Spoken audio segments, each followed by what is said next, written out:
absolutely amazing.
Hello and welcome to the 2020 FIA Gran Turismo Championships. We're back once again. It is time for the 16th round of the top 16 superstars as part of the online season. My name is Tom Brooks. Alongside me, Jimmy Broadbent here to guide you through the action.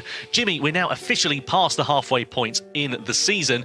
It's been amazing so far. I think we're expecting a bit more of the same for the second half, aren't we? All downhill from here, isn't it? Second half of the season. No, I mean, these guys are just getting started now, of course, and still a lot to play for in this championship. So really looking forward to seeing tonight's racing. Well, lots of action to come here for you today as well in the Nations Cup and the Manufacturers Series. In the Nations Cup, we're at the Nürburgring GP circuit in the Pagani Zonda R one-mate race there for those drivers. In terms of the Manufacturers Series, Group 4 cars at the Circuit de Spa-Francorchamps, a track that needs no introduction and a car combination that is going to make things very close indeed, I am sure. So lots of action to come here for you today, which will be very exciting indeed. In terms of the Nations Cup, that's the first race to come here for you today as well. And, well, Jimmy, there are two names that kind of stick out really more than anything in the EMEA region. Yeah, definitely. We've had kind of a new power source coming from these guys here, with Mick Hazal kind of being absent. We've had Baptiste Beauvoir, first of all. Wang Baguette F1. Big Baguette fan will tell us that pretty much every opportunity he has there. Having a fantastic drive at Suzuka and taking the victory there pretty much unopposed. And the other driver, of course, you're going to see Beauvoir fighting with now is Valerio Gallo, the Italian driver, someone who's really come up through the ranks in this season.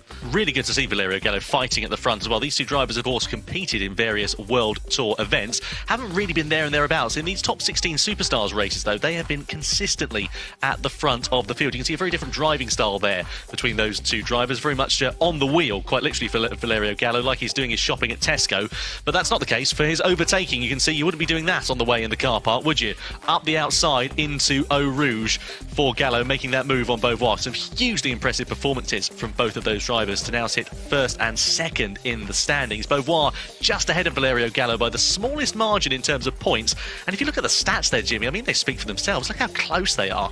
Doesn't really get much closer than that, to be honest, does it? Pretty much one way for Beauvoir, you know, best wins, and of course then we have total poles, 6 for Gallo. These guys are pretty much neck and neck, although at the moment Beauvoir slightly ahead on points, but I'm sure he's very much looking over his shoulder now and knows that Gallo is a real threat. I'm really looking forward to seeing how these drivers are going to get on over the course of the remaining rounds in the 2020 season. One other driver we need to mention as well in the present is Carlos Salazar. He has been so impressive this year, and you caught up with him a little bit earlier on, Jimmy, as well.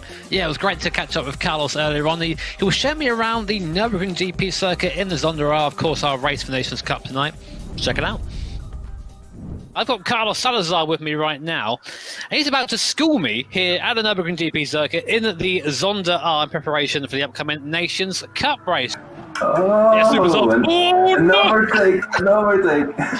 There you go, completely fair overtake that was. Like I was looking call that a block pass in karting. another diving bomb there, but.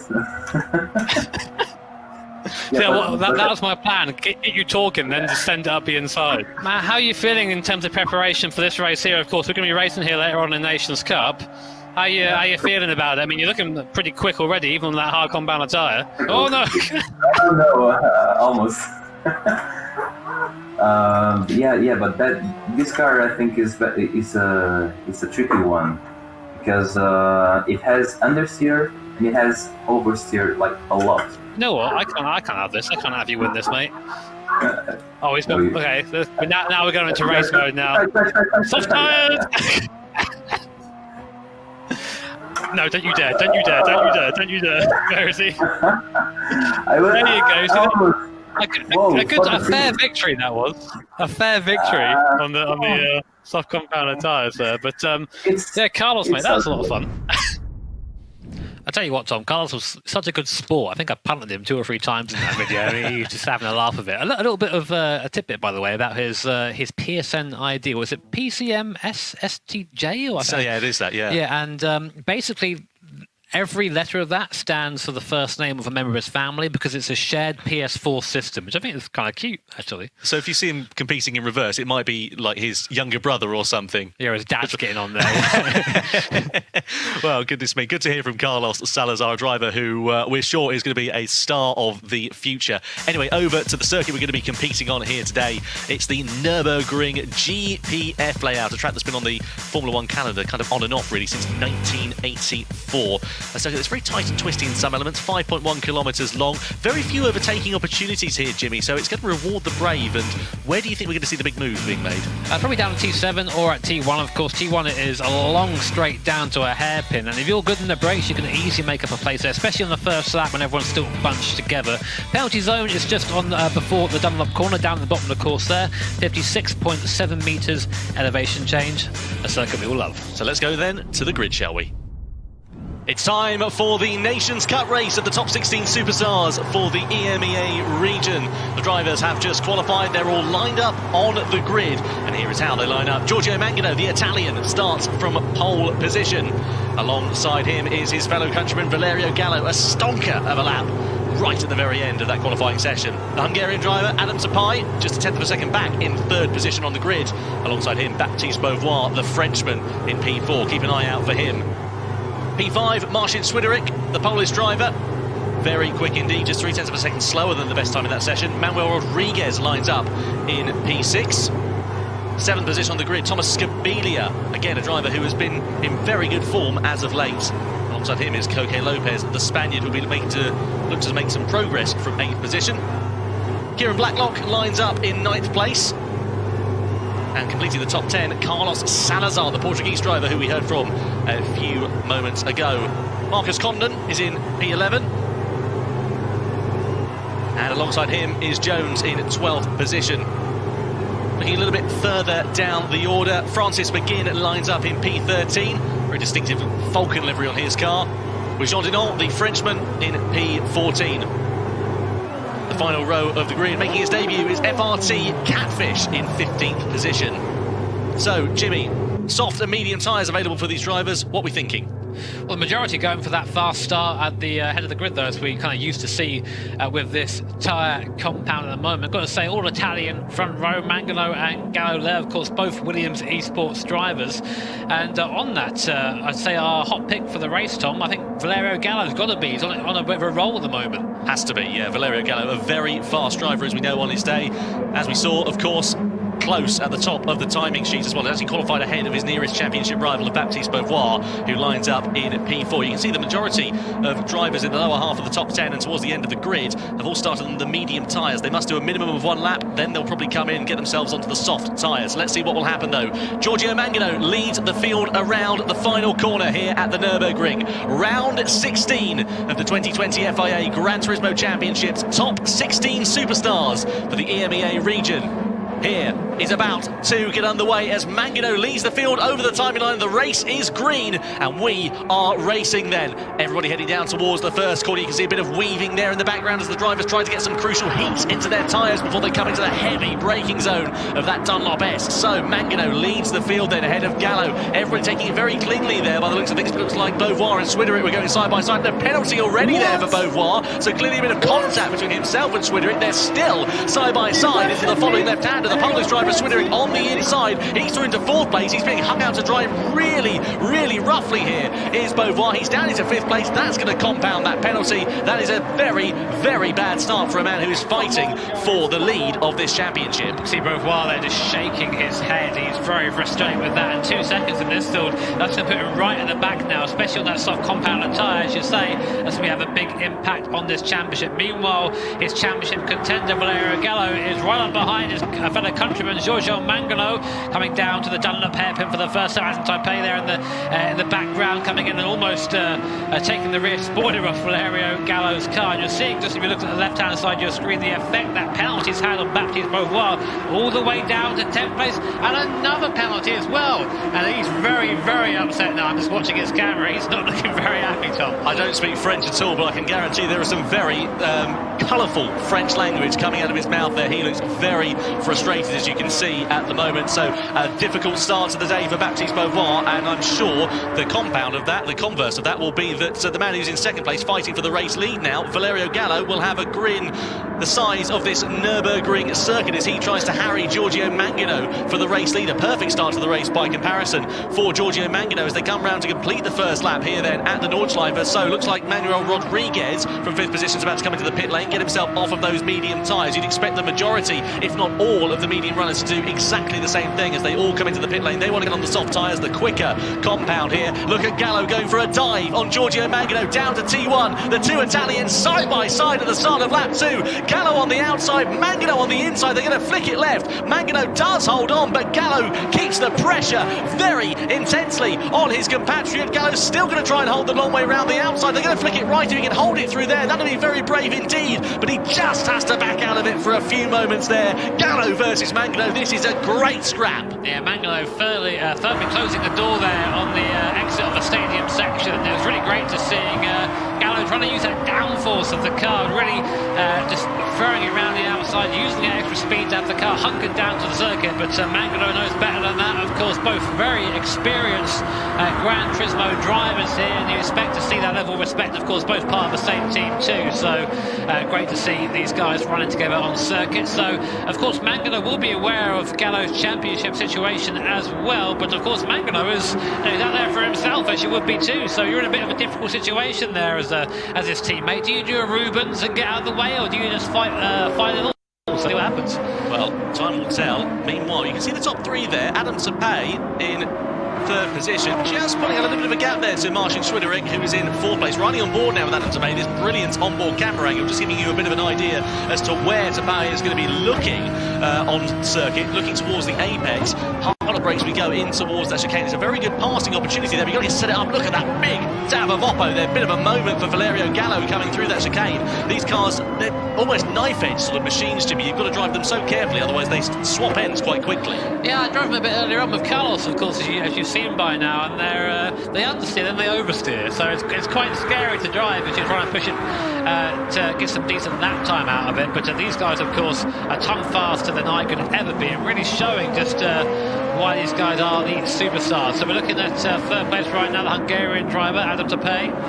As we come through the stadium section, probably the most tricky section for these cars. There's some slow speed corners where the front end is always pushing out. Now here's Baptiste Beauvoir recovering after his 2 penalties at the start of the race. He's actually done a pretty good job, only 2.3 seconds off the back of this little train here of his fellow countryman Thomas Gabilia in front. So if he gets a couple of good laps in, he may be able to just get onto the back of the group and maybe get back into the race again. Tyre strategy is going to be a very interesting point in this race as well. Of course, soft and medium compound tyres available to these drivers, as we know. Everybody now running on the softer compound of tyre. Everybody who starts on the mediums getting off of those as soon as they can. They must run both compounds of tyre in this race. So what we're probably expecting are the drivers who started on the softer compound of tyre probably to come in around about lap 10 or so and then finish the race on the mediums, or they might try and run the softs for as long as they can and get themselves to the very end, going on to the final lap and then change over to the medians. Time will tell. We'll see how it all plays out. Now here's a man who I was expecting to be a little bit further up the order. At the moment he's behind his fellow countryman Manuel Rodriguez, who is in 7th position. Coque Lopez there in 8th place. Riding on board with him now here, Jimmy. What do you make of his driving here so far, his performance? It's the middle of the pack so far, isn't it? Of course, he did start on those medium tyres, so it's kind of hard to tell where he fits into the grand scheme of things after a pit stop. I love this camera angle. You get a great view of the quite weird and wacky and pretty fantastic interior of his Pagani Zonda. Of course, looking at that rev counter right in the centre of the dash there, on the wheel, sorry. So I wouldn't really look at that if I were you. I'd be looking a bit further ahead of me, but great to see that camera angle. Of course, now the two Spaniards joined at the hip, it seems to be come on to lap 4 at the moment. It'll be interesting to see how they deal with this. Of course, they're the lead runners on the alternative strategy to those at the front, so we haven't yet seen which strategy is superior. I think maybe the one stop is the fastest way to do things, but to keep the softs alive from here is going to be a big ask to the end of the race. We were saying about Baptiste Beauvoir being on charge. He's just done the fastest lap of the race, a 1:50.230. He has got the red mist descended. Here he is, running on board with the driver in 6th position, fighting, of course, for the lead of this championship, and this result could be crucial in terms of how the tables may turn. He is looking very quick indeed. He's just coming up towards the back of his fellow countryman, Thomas Scabidia, who is in 5th position, who is again doing a really reasonable job there in 5th place. Not a bad performance at all from him. And, well, it's a name that wasn't familiar to us before the start of this 2020 season, and he has been pretty consistently at the sharper end of the field, I think it's fair to say. Yeah, definitely. You know, we always love to see new people coming in and kind of challenging the established drivers that we have here in GT Sport and our superstar races, of course. Speaking of established drivers, here is one of the most, Giorgio Mangano. Again, fun fact, I like to say that he won the first ever World Tour event back at the Nürburgring in 2018. First event I ever did with GT, so that's why I remember it. Kind of stuck in the back of my mind like that.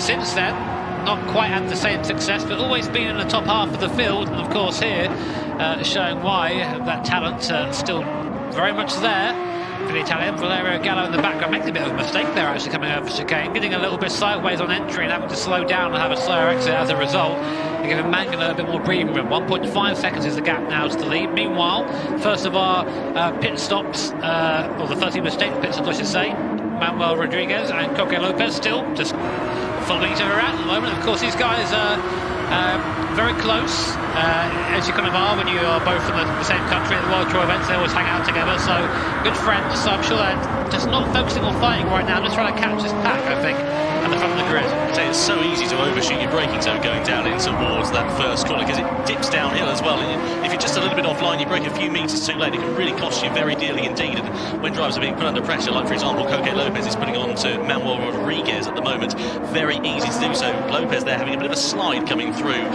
turn 4 as well. That is going to cost him a little bit. You can see just in the background there, Kieran Blacklock, who is in P9, coming under pressure from Carlos Salazar. Jimmy was driving with him a few moments ago. Very lovely livery, I have to say, on Salazar's car. Liking the look of that. Now, a question I want to ask you, Jimmy. We often see drivers who are quick in the top 16 Superstars races, perhaps not so fast on the World Tour stage events. Why is that? What do we think that that could be down to? I mean, well, think about it, Tom. You know, you're used to driving in a certain setting. You've got a certain maybe routine when you get into the rig. Now, if you cup of tea to the right, yeah, you've got your dog to the left, you're cheering you on. And then you go to the World Tour event and you've got two very annoying Englishmen shouting over the top of your driving. And you've got lights on you, you've got cameras on you. Well, I'll speak about you, mate.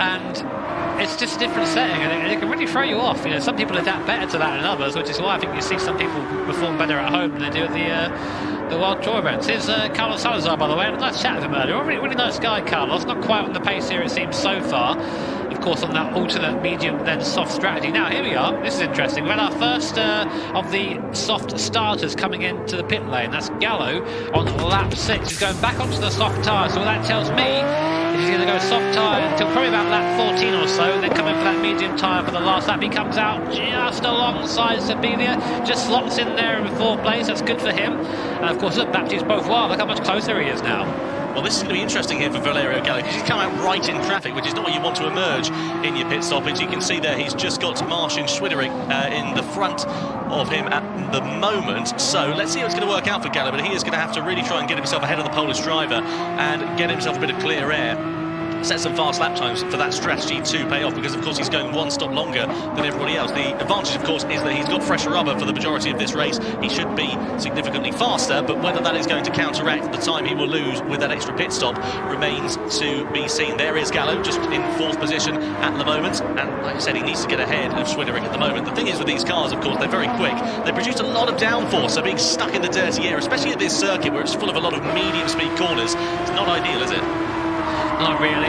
You're seeing right now is a medium speed corner. Of course, but Gallo's done quite a good job using the fresh tyre there, definitely, just to get up alongside. Swiderick there just doesn't fight it, lets Gallo through. He knows he's on the fresher tyre at this point. There's no point burning his and losing time, so he's just done the sensible thing from his point of view and just let Gallo by. But yeah, I mean, these things do produce a bit of downforce. You can see by the big old wang on the back of that thing. So you've got to be careful following someone, but it isn't impossible to pass. So here's Baptiste Beauvoir. Of course, the penalties at the start of the race really hampering his race as a whole, but now getting onto the back of Skibidi, who's opted to come into the pit lane. And at that point, it was actually quite tricky to Beauvoir to follow him in, because he's already alongside, and he wouldn't be able to just cut in there and take the pit lane too. So he might be the victim of an undercut here, but it needs to be a very quick lap now from Beauvoir to stay ahead of these guys. Blue flags out there. I wonder whether that could be because of a slower run. I wonder what that's all about. Let's keep an eye out and see. So Swiderick, interestingly, goes to the medium compound of tyre, whereas Skibidi goes onto the soft. So he's going to try and do exactly the same strategy, presumably, as Valerio Gallo. There is Swiderick on the medium compound of tyre. So he's kind of all out at sea here, really. And you can see he's got a train of cars behind him. It's like watching Jarno Trulli back in the day, isn't it? Let's see how this is going to play out. Tom Skibidi, meanwhile, things haven't gone well for him coming out of that pit stop. He's got a 1 second penalty there. Whether that's due to contact or exceeding track limits, we haven't seen on your screen. But still, that is going to cost him quite dear. And that penalty zone is just coming out of turn 6. The right-hander in just a few moments' time down in towards turn 7. It's not where you want to be losing time. And crucially, of course, one thing to remember is that you don't just lose the second for the penalty, you also lose time getting up to speed here as well. So he could potentially fall into the clutches of Blacklock and Salazar behind. A second feels like a very long time when you're slowing down on the racetrack, I can tell you that now. Speaking of Salazar, here he is with Blacklock as well. They're going to be side by side for the S's. No, I think Salazar thinks better of that. You don't want to go too abreast through here. It's not really possible. Definitely one line through there, especially in these cars. We haven't used the downforce to get through the corner effectively. About halfway into this race now, and things are kind of settling into their rhythms. At the moment, some pit stops being made. We still haven't seen our top two come into the pit lane, so I wonder how much longer they're going to attempt to go on this tyre. Here's Mangano right now. What will he do? Will he come into the pit lane this lap, or will he go around again? No, he's peeling into the pit lane, so that's one lap too many. We're going to see now how this has affected Valerio Gallo, because he's going to come by Tapia on the inside. I think he might have jumped both of them here. It might have been a good call for Gallo, because they're both quite coming for mediums anyway at the end of the race. So if he can be leading on track, that's definitely an advantage. Let's find out. Beauvoir goes onto the medium competent tyre, so he's just going to do the one stop in this race. Damage limitation for Beauvoir, of course, this one is going to be as a result of his early race calamities. But Gallo now, as you said, Jimmy, leads the way here.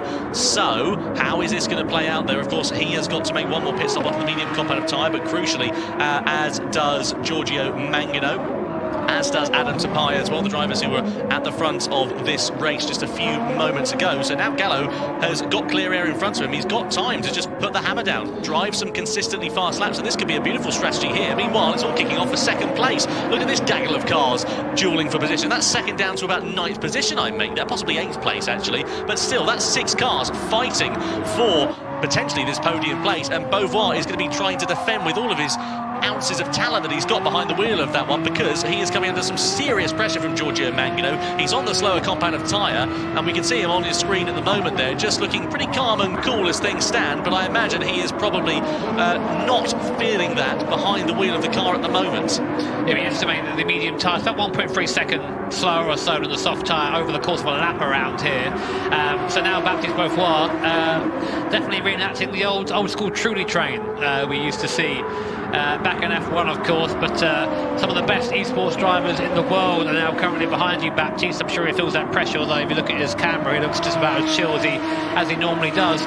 People wondering why the gap is so big between Gallo and Mangano now. I think that Mangano took the fuel he needs to finish the race as well, whereas Gallo still owes that, so we expect to see those pit stops switch around as time goes on, and you see there Beauvoir having to brake earlier in that medium compound. Mangano caught out a little bit, a tiny bit of contact between the two drivers, and it looks like now that Beauvoir has abandoned that idea and it's going to come in for the soft compound of tyre. I expected him to do that. Yeah, exactly right. As you say, onto the softer compound of tyre. You don't want to get off those as soon as you can, because it's just so much slower. 1.3 seconds, especially around here, is a week, and he was just only going to hemorrhage time more than anything. So that battle is now null and void. It now goes down to Mangano versus Skibidi for the time being for second position. Both of these drivers, of course, have made one stop, but they're on the softer compound of tyre. So The likes of Beauvoir and Swiderick, of course, have done their medium stint already in this race. They're now on the softs to the very end of that one. Everybody else who has one stopped has now got to at least make one more stop on to the medium compound of tyres, and they'll probably do that, I imagine, at the start of the final lap. Well, this could be a good shout from Beauvoir, because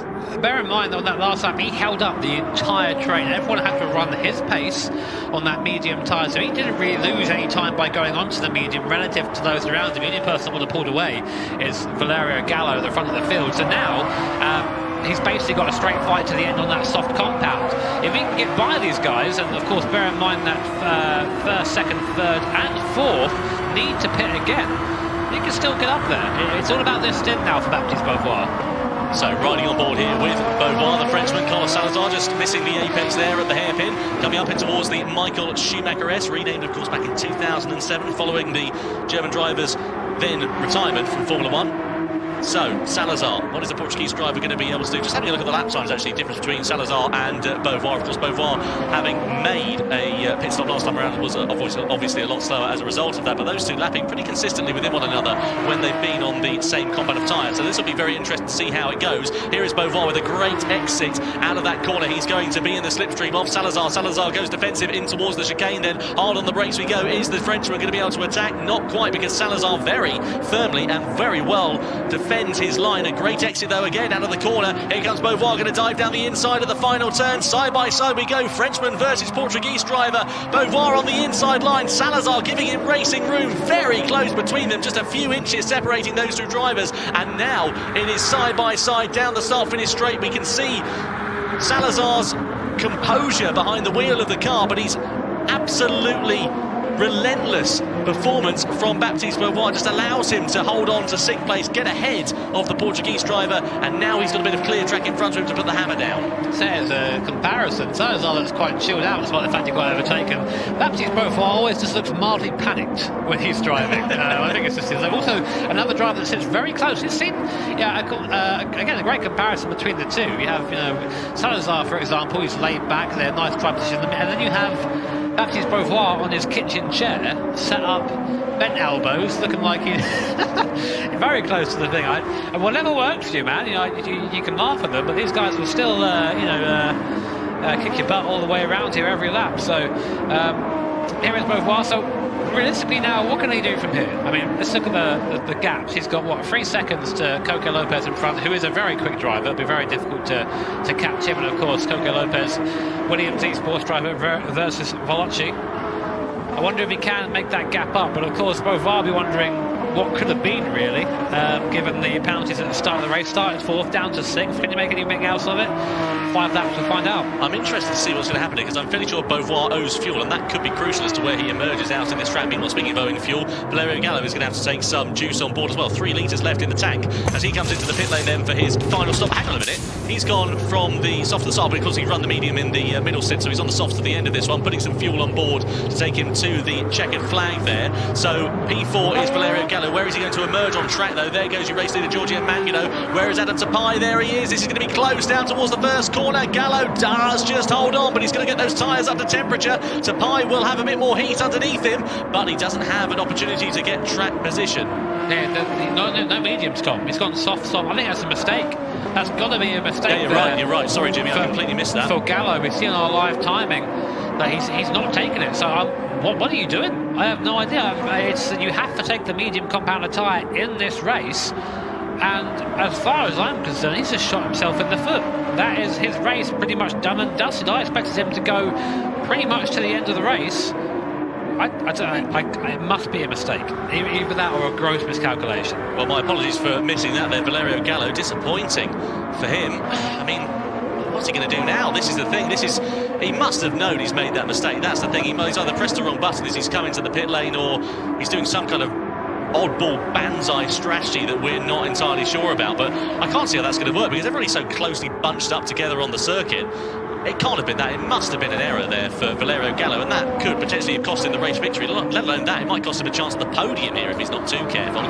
Meanwhile, Adam Tapai, fastest man in this race so far, 149.875 is not too far adrift. Here is Giorgio Mangano, who is going to be surely coming into the pit lane at the end of this lap here. He's on the softer compound of tyre, and he's going to hopefully not repeat his compatriot's mistake and go on to the medium compound very shortly. Indeed, does he come in at the end of this lap? No, continues on once again. So not the only thing I've got wrong in this race was the tyre strategy for Valerio Gallo. Mangano continues on. He'll probably pit towards the end of this race in the next couple of laps or so. Yeah, we'll just have to see what happens. Again, just trying to work out what the angle is here, but I do think it's a mistake. We saw something similar, if you remember, all the way back to Paris last year with Igor Franke. In the pit lane, made a mistake, and that cost him essentially a place in that final, which of course Nico Rubelar, the Chilean driver, went on to win. But yeah, I mean, the pressure can still get you even in these events, of course. And the thing is, when you go from being someone who's maybe used to being a midfield runner to being up the top of the grid a bit more often, and the spotlight is then cast upon you, it can change. You know, it can change things. It can bring that pressure. Maybe that's what we're seeing here today. Anyway, we're going to go on board now with Manny Rodriguez, currently down in 8th position, and quite a close battle in this midfield here. Salazar, Swideric, Manuel Rodriguez. Of course, behind us is Kabilia on the medium compound tyres. He'll be, as you can see, holding up the guys behind. Manny Rodriguez, just kind of middling performance again from him. It doesn't seem to be able to break into that top 5, Tom. No, you're right there, Jimmy, and we've seen that quite a lot from some of these competitors who just sort of sit in the midfield there and thereabouts, and that's not to do them a discredit at all. I mean, to qualify for these top 16 Superstars races is a very impressive feat in itself, and a lot of these drivers, of course, put in countless hours of practice. I was talking to Baptiste Bouvard earlier on today, and I said to him, how much time do you put into doing this? He said, about 3-4 hours a day, something like that. I said, what on earth do you, how do you fit that around studies or working and stuff like that? He said, no, you find time. If you want to do something, you enjoy it. Of course you do.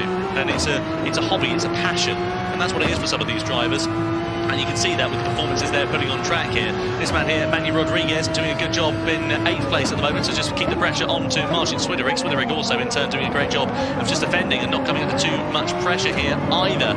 So, around for another tour of this Nürburgring GP circuit we go once again, ready to start the 13th lap out of 15 here. There is Carlos Salazar sitting pretty in P6. And over the timing line we go once again. So Giorgio Mangano then, he leads the way. He's got to make one more stop. He owes the medium compound tyre. He'll do that probably at the end of the 14th lap in this race. Meanwhile, the man who was fastest last time round is the driver who sits in 5th place. Who is it? Of course, it's the leader of the series, Baptiste Bouvard. He is on a charge. That clear track in front of him has been a very welcome sight indeed. Will be 1.7 seconds now to Coque Lopez. There's a chance he might break into 4th position here in the top 5. Of course, he actually started in 4th, so this will be perhaps some consolation if he can grab that place back. Running out of time though, we're on lap 13 on 15 as we come through the Ford curve now. We'll try and slow this thing down. These are deceptively tricky, these corners. Very easy to understeer off there. The car pushes quite a lot on exit if you manage to get it hooked up, even with the 700 plus horsepower underneath your right foot. V12 engine, of course, in the back as well. Can't think of a better combination than a Wailing V12 and an Italian supercar. As we go up now towards the Schumacher S, and again that gap coming down to Coque Lopez, 1.5 seconds now. Maybe Coque just not quite able to keep the pace over Baptiste Bouvard. Well, depending on what happens to Valerio Gallo here, if Bouvard's able to get himself ahead of Coque Lopez, he could be on for a podium, couldn't he? That's the thing. And that would be cementing itself at the top of the championship, with Gallo obviously scoring fewer points. Yeah, but we'll have to see what happens there. I mean, so Gallo, for those who are maybe unfamiliar, has to make a stop and go on to the medium compound tyre. There are 2 mandatory tyre compounds, 1 soft, 1 medium. You can be on that tyre for 1 lap, doesn't matter, but you've got to use it. And Gallo hasn't done that yet. He's gone soft, essentially, on his tyres. The next set will be the medium. And I've not seen a free stop work here yet, so I've got the feeling it's not going to work now, because all is going to happen is he's going to drop down, probably somewhere around where Coque Lopez is, depending how quick the pit stop is. But we'll see. Definitely a misjudgment if you ask me, but Gallo still has time to try and make up as much time as possible on that soft tyre. I mean, the only upside is that he is now on a fresher soft tyre than anybody around him, but it's not going to be worth the trade-off if you ask me. Meanwhile, driver we haven't really mentioned in this race there so far, Thomas Scabini down in 10th position. He's been on the medium compound of tyre for the last couple of laps or so, and it's kind of gone backwards really more than anything. He's dropped 3 positions, qualified in 7th place, now down in 10th position. It's not worked out at all for him there, and he's going to be on those tyres to the end of this race there, presumably. There he is. You can see him coming under pressure from the British driver Francis McGinn. He's in a bit of a British sandwich at the moment, so I don't know what you refer to that as. He's a bit of HP sauce in this British sandwich or something. But, or Dijon mustard if you want to use a French expression, but still, 10th place has not worked out there at all for him. I don't know where you get the stuff from, mate. Better than your toasted sandwich remark a few rounds ago, Jim. They like that, all right? They like the sandwich remark. That was fine. Oh, man. So, yeah, Scabilia. Come on, mate. You've got to try and fend off McGinn there for the last place inside the top 10. And, of course, the top 10 finish here. We say it every time we get to these guys. The top 10 finish in a Superstars race. It's a hell of an achievement. You know, I was driving around with Salazar earlier. He's in 6th place, which is pretty decent as well. I was doing the same pace as him, and I had super soft tyres and he had hards. Yeah, weren't you like 4 seconds a lap slower or something? 3. All right, okay. Oh, it makes all the difference, doesn't it? Very important. Okay, so Giorgio Mangano's in as well for his pit stop. Of course, he's not taking the tyre either, so really... This is interesting, is it? Okay, so onto the... What about... Okay, so hang on a second. We're just trying to figure this all out. So the top 3 coming in now into the medium compound tyre. Coque Lopez has... My brain. Yeah, I'm just trying to work it out. Coque Lopez has run the medium tyre. He started on that, of course, but this is going to be interesting to see how it all works out. So where is Beauvoir against Lopez? If he can dispose of him, this could be potentially very interesting. You can see they haven't managed to get themselves that close, but it's kind of worked out all right here for Valerio Gallo. Okay, yeah, so apologies for that, ladies and gentlemen. I think we've missed the fact that some people still own tyres. There's so many people in this race doing so many different things, and sometimes we miss bits there. It looks like Gallo has somehow made that free stop work, but I can't help but wonder if he had just stayed in the medium compounder tyre and not pitted again, maybe that would have been his race. I don't really know there, but obviously I don't think I think that he didn't think he could beat Mangano in a square fight, so he tried something different, and as a result there is pretty much where he started, 2nd place, so... You know what it is, don't you? It's the Takuma Miyazono strategy, Jimmy, as you love to refer to. That classic 3-stopper, you just go... Yeah, but then people go, oh, let's just try and do it for shiggles, you know? and we'll see if we can make it work. And I don't think it has done here, but yeah, Gallo's in 2nd place. It's looking like he's not going to be able to catch Mangano, which means that this will be I think a long overdue win for Mangano if he can hold it together in these last few corners. So then, here is Baptiste Beauvoir piling the pressure onto Coque Lopez. He's only going to have one opportunity to get himself past the Spanish driver coming through this right-hander we are. It's all going to be reliant on this exit and the run up to the chicane. Riding on board now we are with the Frenchman. It's his last opportunity to do so. Lopez knows that he is there. He tries to pull out and try to defend that line. He goes defensive in towards the chicane. Side by side we go. This is for 4th position on the final lap. Lopez on the inside, Beauvoir on the outside, very close into the chicane. Maybe a bit of contact between them and no opportunity presenting itself for Beauvoir unless he has a dive, but he doesn't. Giorgio Mangano brilliantly wins the top 16 Superstars Nations Cup race. Valerio Gallo makes it an Italian 1-2 here at the Nürburgring. Tapai finishes in 3rd. Lopez just holds off the charge of Baptiste Beauvoir at the end of that one to the line. Salazar ends up in the barrier but finishes in P6, and you can see the other drivers coming over the timing line to complete the top 10 finishers. But what a brilliant race from Giorgio Mangano. I tell you what, we've still got our driver cams up, and Beauvoir didn't look happy in the race. Straight on the phone, I think, to text for some more speed. No, I think a bit frustrated with those penalties at the start. I can appreciate that. Sometimes you're going to pick them up a bit foolishly and maybe not intentionally. Of course, you never intentionally ram someone or touch someone like that, and that'd be frustrating for him. But to recover to 5th place and nearly be challenging for 4th, I think, was still a great drive from him. A look at the final race results. You can see Giorgio Mangano takes the win, 1.4 seconds ahead of Valerio Gallo. Tapai there in 3rd place. The other drivers coming down: Lopez, Beauvoir, Salazar, Swiderick, Rodriguez, Blacklock, McGinn, Scabidia, Jones, Connonan, Jean Denon, and FRT Catfish finishing a lap down on his debut in the top 16 Superstars. Jimmy, just quickly, who's your driver of the race in that one? You know what? I'm actually going to give it to Beauvoir, just because, despite I think the penalties maybe being his own doing, he just got rid of it. He put it behind him and just got back out there and almost got back to where he started. I think that's a really impressive drive by my standards. So then, the point standings in the Nations Cup after 16 rounds. Valerio Gallo, as you can see now, sits at the top of the pile, getting himself ahead of Baptiste Beauvoir. Coque Lopez there in 3rd position as well, with a very strong finish at the end of that race ahead of Giorgio Mangano. Adam Tapai now in 5th position there as well. Looking a little bit further down the order, you can see that Malky is now 3 points ahead of Carlos Salazar for 11th position. So the strong performance there from the Swede is helping him elevate up the order.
So that was a look at the Gran Turismo 7 menus and interface. This is a look at it in-game. And, well, Jimmy, the first thing we need to talk about, Trial Mountain is back. Thank heavens. It is, yeah. Oh, I always cringe watching this game, but this driver's crazy, man. Isn't it? It must be. Yeah, they've got the same sort of skill set. But I tell you what, I got a lot of time for that menu, the old-style GT menus coming back in this brilliant new setting here at Trial Mountain. Great to see it kind of be revisited finally. Yeah, hugely exciting stuff. I love this tunnel section coming out, bursting into the line. It's just such a cool track. It's been slightly remodeled as well for GT7, and you can see you can still make those big old yeets up the inside, such as that Mazda is. And this, of course, is the RX Vision Gran Turismo car as well. The brand new Group 3 car, which has come to GT Sport, is going to be coming to 7. The sound of that rotary engine whirring away is a noise to behold. Yeah, following that 917K as well. Beautiful old car, of course, steeped in history. And yeah, I can't wait, like all you guys at home, to get my hands on this.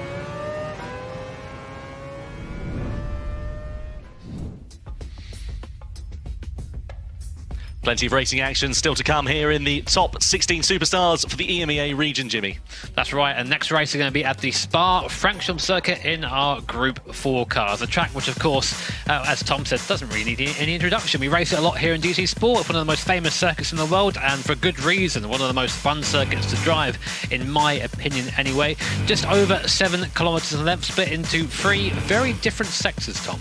Yeah, absolutely right. Corners that need no introduction. Eau Rouge, Radion, Les Combes, Huon, Blanchimont, the bus stop chicane. It is a track that is full of twists and turns, 20 adventures per lap. Corner probably is not an exciting enough word. Lots of undulation. You can see 104 metres from top to bottom there as well. It is going to be a very fun challenge for our drivers. That's right, and I think personally that I know Spa-Francorchamps fairly well, but earlier on I tried to take on Giorgio Mangano's Ghost Lap to see how I compared. Here's how it went.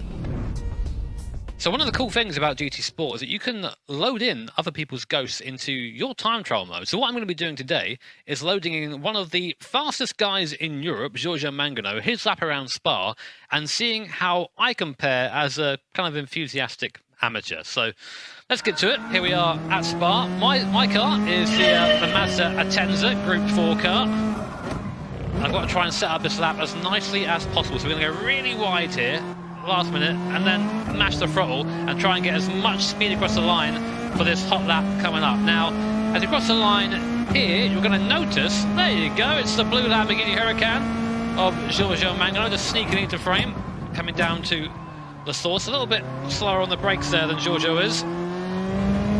As a result, my exit is slower too, and already you can see just how kind of my line through there was far inferior, because the gap between me and Giorgio is already up to about 8-9 car lengths. As we come up to Eau Rouge, it's kind of flat for both of us, so it's no big drama. Just try and keep as much traction as possible, trying to scrub the tyres too much, otherwise you end up just going wide. And now we go down the straight. Luckily for me, I think this match is a bit quicker than the Lambo in the straight line, so I get a bit of a free speed boost here, which is good for me. But already, you know, he's checking out.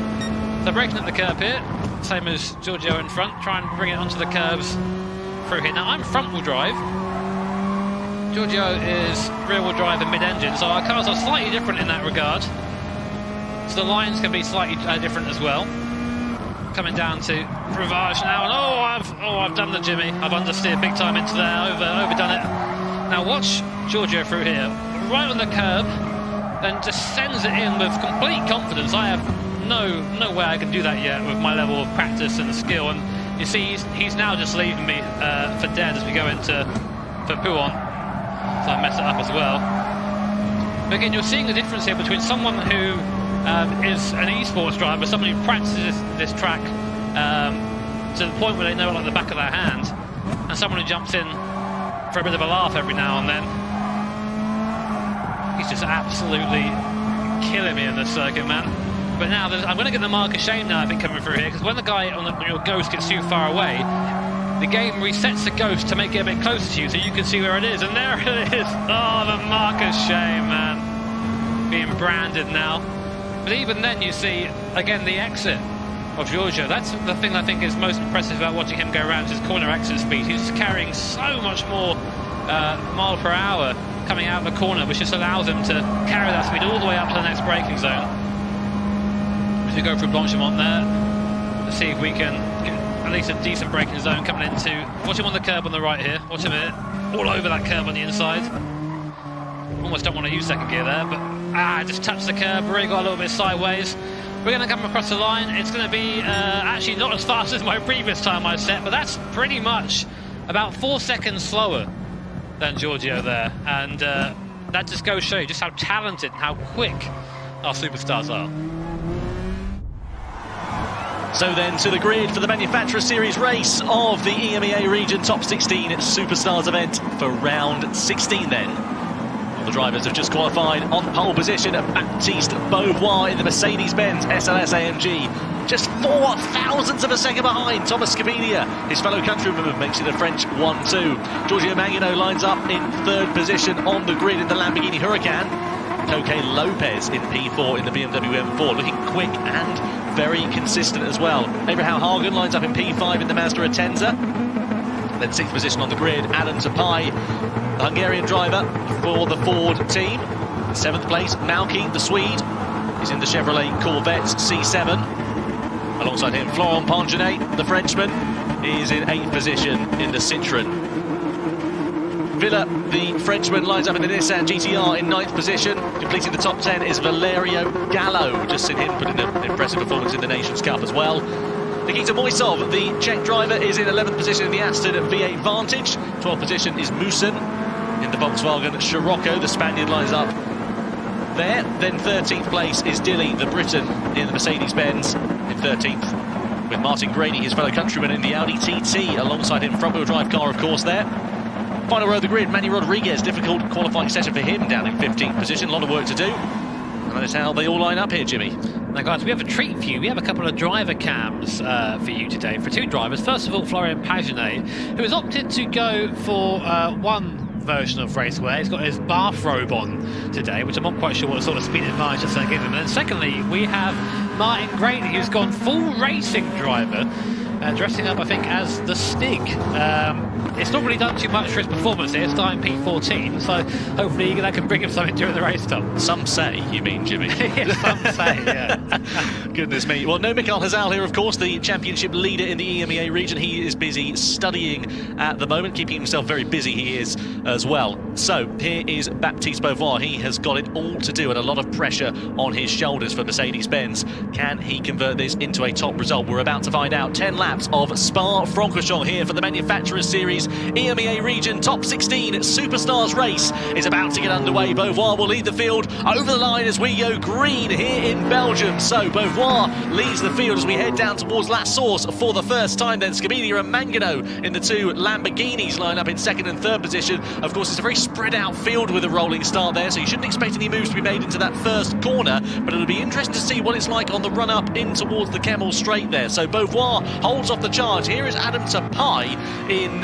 6th position. We just saw him briefly riding on board with Malky close behind, but this is where we're going to see people getting a little bit closer with the slipstream coming into effect. Yeah, we've seen races before where the draft has really come into effect here, of course. Scabilia right now has been benefiting from that as we go up the Kemmel Straight for the first time up towards Lake Combe. Beauvoir first, Scabilia second, Mangano in 3rd. On board now the Huracan of Thomas Scabilia. When he looks to the inside, no, he's going to stay where he is for now, stay in 2nd place, and I think maybe follow Baptiste around for a little while. No point really squabbling at this point in the race, because as we know, again from earlier races, it's a bit of a high-speed chess game this. We have 2 Lamborghinis inside the top 3, Scabilia and Mangano, and Coque Lopez are just hanging on in 4th position. Now, very quickly, tyre strategy. Everyone's on the hard compounded tyre. There are no required pit stops, so it's basically a straight race from start to finish. It's a bit different from what we've seen traditionally in the Manufacturer Series, but I think a bit of a welcome breath of fresh air, I reckon, Tom. We like a sprint race, don't we? It's just absolutely pedal to the metal, I should say, rather. I'll get the words out, put the teeth back in eventually. But I am excited to see how this is going to play out. You can see Giorgio Mangano there in 3rd, riding on board now with Coque Lopez, his fellow Williams Esports teammate, in 4th position. Lamborghini versus BMW M4, 2 different cars than you could ever imagine, in towards the Fagnes chicane. And, well, that BMW, a bit of a resurgence they've made, especially in Group 4 machine trim by the looks of things for that machine. It's very impressive to see Coque fighting at the sharp end of the grid, as we're normally used to seeing him do so, but he could be a genuine podium contender here as they come through Stavelot. Riding on board with him still as we go, and good exit through here, could set him up quite nicely coming through into Blanchimont, so very close he is now, as you can see. Thomas Scabilia there in second position. Not a bad start there for him, has maintained his starting place. Of course, the disadvantage here for Coque Lopez is that Giorgio Mangano has got the slipstream of Scabilia in front here, so it might just stop his charge in these opening stages. But as you were alluding to, Jimmy, patience could be pretty key here in these first few laps. Yeah, got the top 5 breaking away from the rest of the pack there. The Atenza of Abraham Hagen is at the back of this, probably just waiting, as you say, Tom, bit of patience, just kind of see what happens at this point. First lap completed, Baptiste Brevois will lead the first lap, Scabilia second, Mangano third, Lopez fourth, Abraham Hagen in fifth, all separated by about 3 or 4 tenths each as we come down to the source for the second time. And you see Scabilia gets a bit closer through there. That Lamborghini of the mid-engine layout tends to have a good exit from some of these corners and pretty quick on the straights too. That plus the slipstream means that he's looking fairly decent going up towards Eau Rouge. Great camera angle this. You see how close they get to the wall. Then we go dance to the left, then to the right over the top, then over the top of Radion. Our cameraman very busy there. You're seeing how the tyres react there. Tyre flex, of course, in GT Sport. Great to see that model. Just a very pretty thing to watch if you're a sim nerd like me. Coming up towards Lake Con there, end of Kemmel. Beauvoir goes defensive this time, sees the need to do so, but comes back to take his line, and the positions stay the same. Malky has just moved ahead of Adam Tapai for 6th position. Looks like Moussen has got the better of Villa as well, the Frenchman. Meanwhile, here is Valerio Gallo on a charge. He was fastest in the final sector, but he's got Florent Pangenet all over his rear wing. So clearly he might have pace, but Pangenet is looking a little bit more comfortable. We can see him there looking pretty calm and composed as things stand at the moment. We're not used to seeing much emotion from Florent Pangenet under race conditions, only when things get a bit heated. So let's hope that doesn't happen. But you can see as we ride on board with him in that Citroën GT car, very, of course, different to the likes of the more traditional cars, because this is a Vision Gran Turismo machine, essentially. Has actually been made in real life back in 2008, I believe it was, back when GT5 was first released, and great to see it being carried over in Group 4 trim here today as well. That's the good thing about Gran Turismo, the variety of different cars that we get to see, and we've got a wide variety of cars all squabbling for position at the moment. Look at this train of machinery that's lining up behind Scabilia at the moment. Yes, we've got Mercedes, Lamborghini, BMW, Mazda hanging on in the back there as well. One of those maybe doesn't belong in terms of super duper performance, but Atenza has been very quick around here. That's the beauty of GT4 racing. All these cars are balanced together. Recent balanced performance update as well. All the cars a bit closer, it seems. As we ride on board there with Abraham Hagen for a minute there, and that very bright gold liveried Mazda. You're not going to miss that. Harry Mangano and Scabilia getting a little bit close there. Come on, guys, don't get too touchy-feely. You've got to buy each other a drink first, you know what I'm saying? You've got to be careful through here, through the bus stop. Easy on the throttle through there. Even these cars get very sideways. I actually followed Mangano's lap around here earlier so fast. It's hard to give you the context, as now he's forcing Scabilia to go defensive into the source. Can't really go around the outside there, but he might try and get the cut back on exit. Scabilia drifts it to the inside. That actually allows Coque Lopez to get a bit closer as well. So the Spanish driver getting into the mix. And now they're side by side coming up to Eau Rouge. And we know really with these cars, only one car at a time through here. Who's going to give it up? Mangano looks like he's been the inside. Coque Lopez, there you go. He drives across, and Mangano sideways is trying to get the car turned in. Did not want to give up, and now he's going to lose a place as well to Abraham Hagen, and to add insult to injury, a 0.5-second penalty for cutting the track. Well, that is a difficult start to the third lap then for Giorgio Mangano. Work to do, and he's of course got that half-second penalty, which he will serve next time around as well, or indeed at the end of this lap. And that's going to be very disappointing there for Giorgio Mangano. So right on board with the Italian driver, who's now all at sea, and that was very interesting positioning there by Scabilia. I think very fair as well going in towards that source, and look how much it's compromised Giorgio Mangano. Just one simple error has really cost him very dear. Running a little bit deep there in towards Ravage as well is not going to help him. Just needs to keep himself on the back of these guys and just try and regroup, get his focus back more than anything. So one of the things we have to keep an eye on here is tyre wear. These guys are on the same set of tyres for the entire race. It's ×4 tyre wear around. It doesn't sound like much.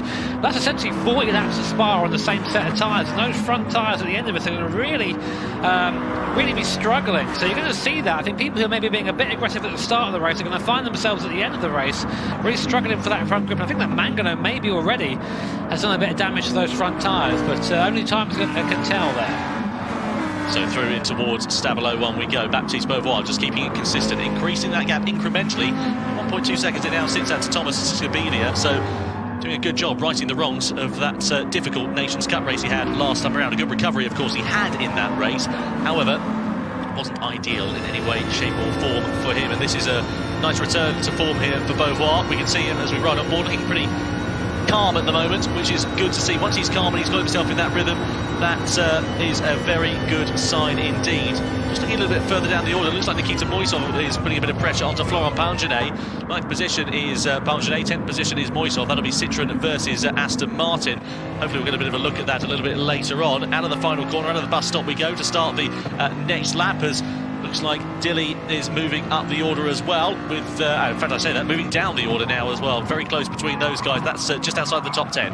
6th place, Malky right now, very, very quick on track. Actually has the fastest lap as well at the moment. And I think now it's got, actually set another fastest lap that time around at 28.3. And he's gaining onto the back of this little leading pack in that Corvette with Taipei in tow as well. Here we are on board then with Malky in the Corvette C7.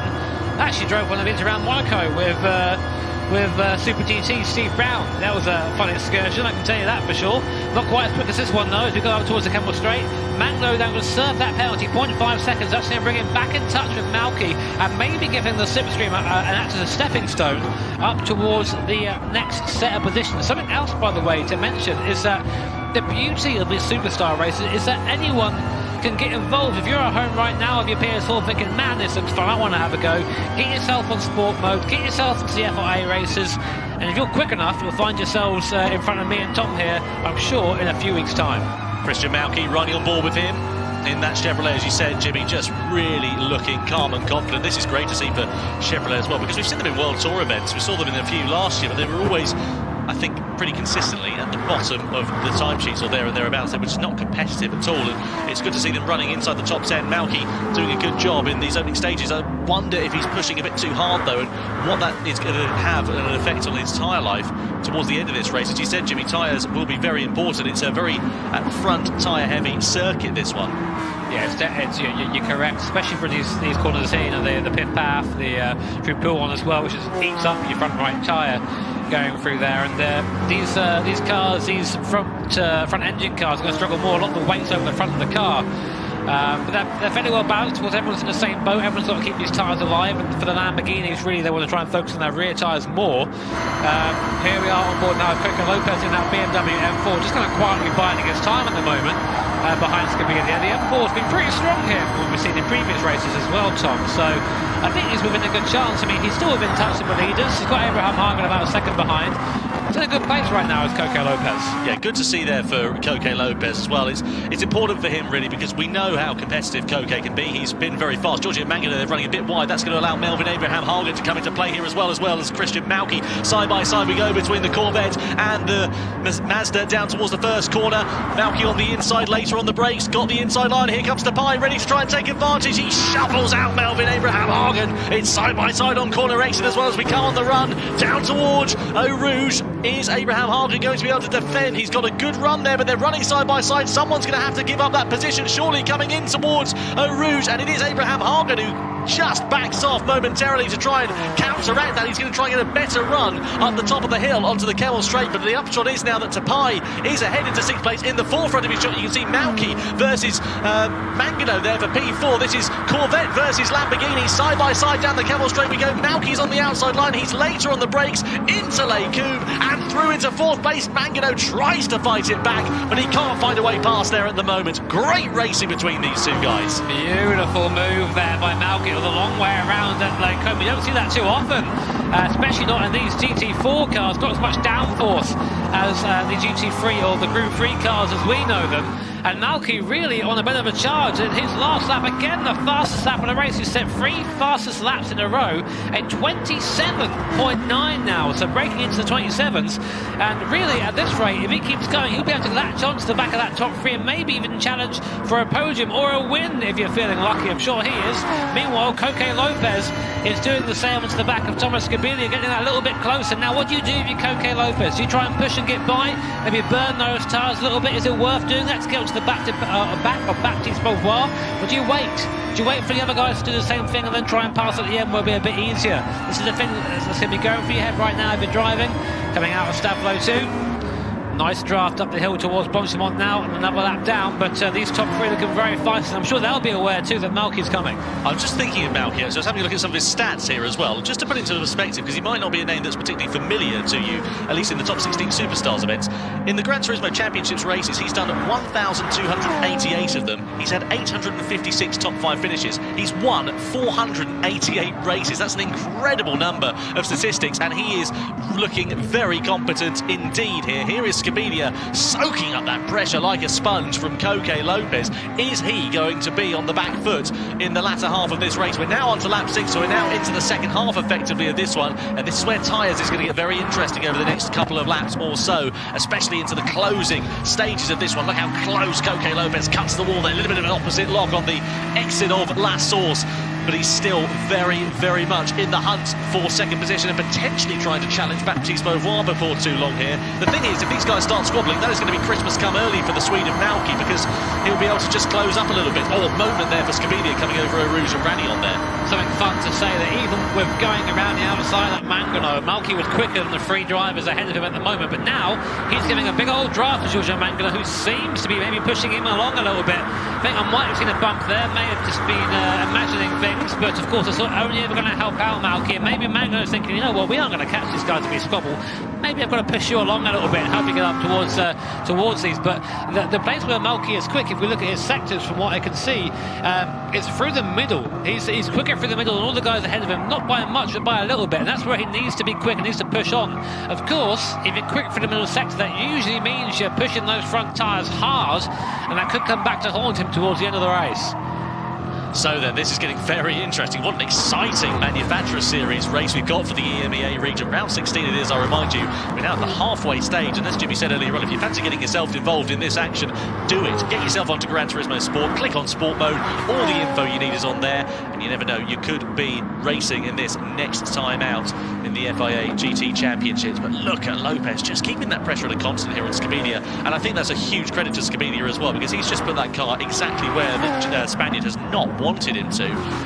Great respect between them, great composure as well from Scabidia to just not crack under pressure, not make that mistake that Lopez is trying to force him into for now. Tell you what, Lopez will now be thinking, right, I need to get by now, because Baptiste Beauvoir is starting to pull away. It's only a second, it's not much, but he's going to be breaking that draft very soon, which means that he'll start being more difficult to catch. Here we are again, back 4th and 5th, Mangano and Malky. These guys seemingly working together at the moment.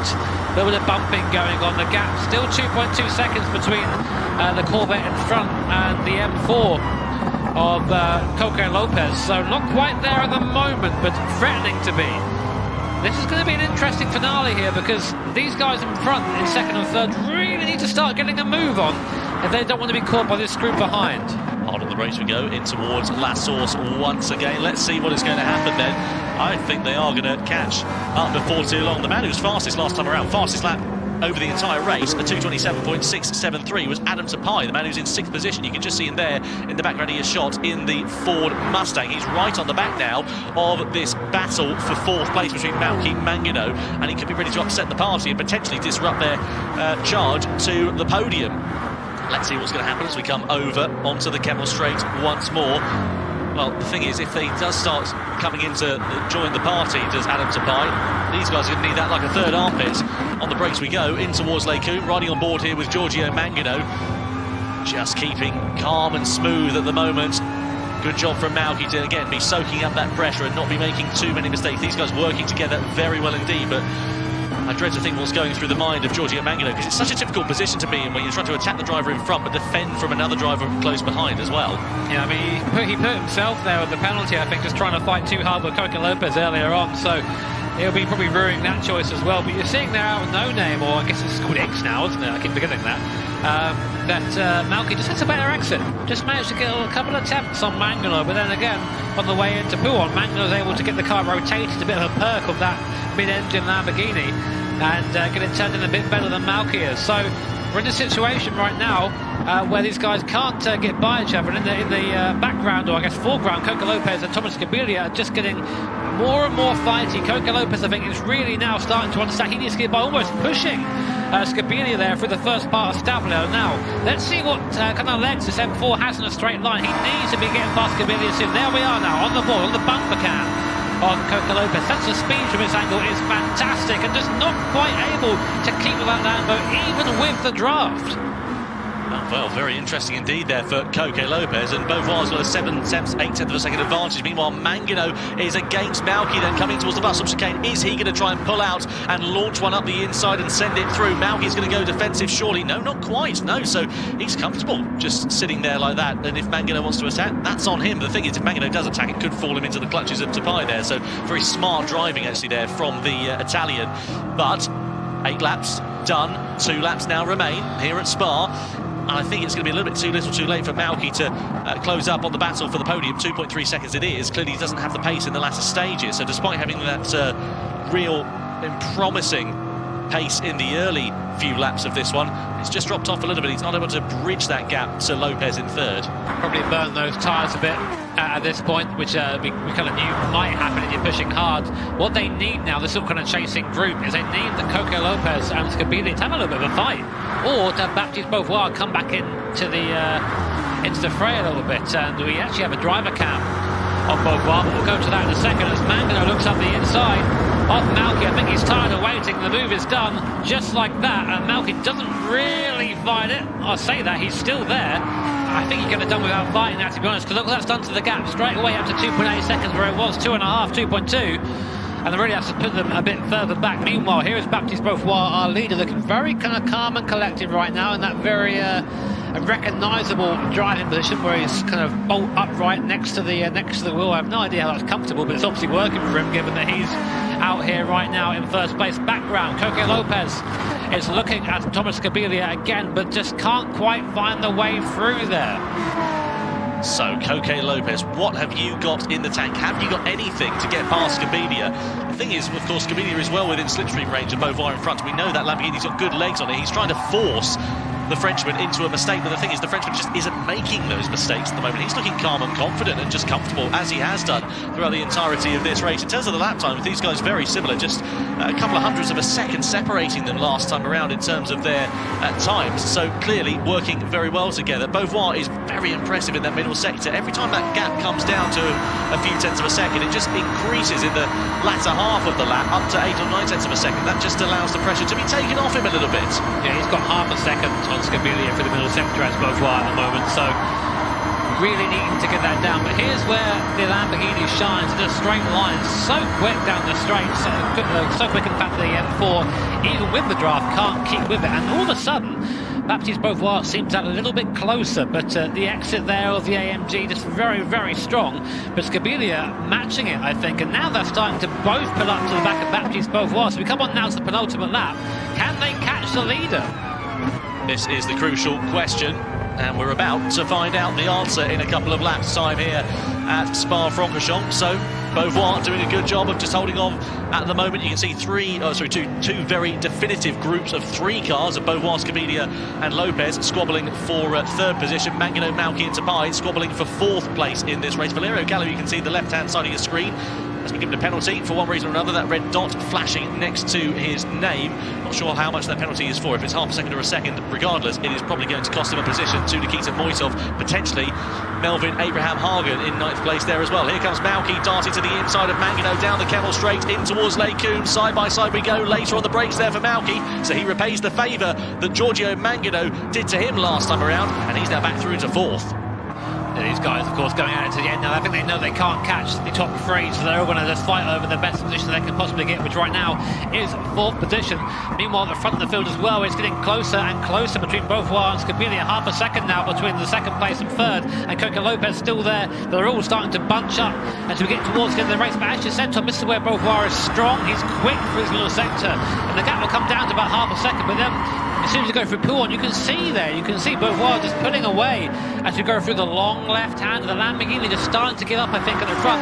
And Coque Lopez, again, just like maybe frustration now. He's just forced to sit behind Scabilia through this stuff. And he's a lot quicker in that M4, but he can't do anything about it. And then come the straight, he just gets absolutely gapped by that Huracan. So then, this is getting very exciting indeed. It's just been a tension-filled race, this one, hasn't it, from start to finish, and it's just continuing onwards now. Abraham Hagen and Gallo are going hammer and tong for 8th place as well, a little bit further down the order. Those two separated by the smallest of margins and exchanging positions more often than you'd expect. Now, Malky's got a half-second penalty here as well, and that is going to cost him very dearly indeed. It could, and probably will, if the gap continues as it is, relegate him down to 6th position on the final lap of the race. So he's really going to have to pull his finger out and try and invent something to get back past, and it's really put him on the back foot, potentially disrupted his rhythm a little bit here and caused his concentration to lapse ever so slightly, meaning he has to go defensive in towards the bus stop chicane. Here comes Tapai on the inside of Mangano as a gap just appears. Mangano's wise to that though, holds firm for now. He's just burnt his tyres, Malky, and now he's just holding on for dear life, and unfortunately that 0.5 second penalty actually sent off probably is going to mean that he is going to have to give up this 4th place, but we're on board with Tapai as we come down to the source. He goes a little bit wide there and misses the entry ever so slightly, and then see Malky just doing his best to try and break the top of Mangano straight there, darting behind. And of course, as we go over the rise, we're going to get to the penalty line. The brakes will go on for Malky, only for 0.5 per second, but it's gonna be pretty much the game, set and match for Mangano and Tapai. Again, just trying to break the draft, desperately trying to get rid of some of that gap, but it's going to all be for naught. There's the 0.5 second penalty. Through goes Mangano. Will Tapai get through too? He's got the momentum. Mangano's there. Tapai looks to the outside. Malky cannot defend, and down to 6th he goes. Well, let's see if he can do anything in the latter half of this lap here for Malky. Either way, that is a big shame because he's been very impressive so far here. 1st, 2nd, 3rd. Covered by only 0.8 of a second at the moment, the closest they've been at this point. We know Beauvoir is quick for the middle sector, but does Scabilia have anything left in the tank? Can Coque Lopez invent something to try and get by? Finally, he's been stuck there the entire race, but otherwise 1st, 2nd, 3rd, they are any picture. That's just how close it is through the last half of the lap here at Spa. Coque Lopez, a good run through the exit of Pouon, but he's not going to have the run coming down to the Spanish chicane. On board now with the BMW.